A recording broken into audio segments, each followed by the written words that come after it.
you before. My name is Shamgar Connor.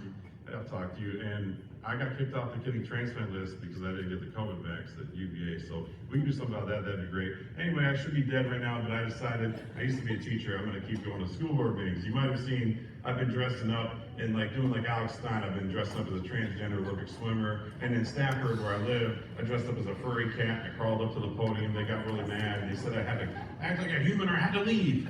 But it's funny because there's furries in Stafford schools right now, and they don't tell these kids to stop crawling around, right? So, and then at the last time I dressed up as a Therian unicorn, and I brought some candy hay, and I started eating it, and I said we need to install horse troughs instead of water fountains, right? I'm just highlighting how ridiculous it is that they let this stuff in the schools, and they're letting boys use girls' bathrooms. It's policy 2420-P. I brought it if anyone wants to see it. So the question is, do you guys think you guys can come to the October 14th school board meeting in Stafford, because they wrote me illegal letters threatening me that if I come back and dress up or bring up attention to it again, that they're gonna kick me out. They changed all the rules so that way they could say I'm disrupting things if I meow or lick my cat paws when I'm trying to groom myself.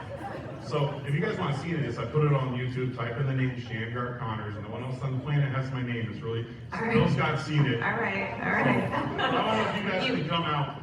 You asked the question, is there anyone that can show up at the October 14th Stafford School Board Send me an email, and I don't have my calendar in front of me right now, and I'll send you.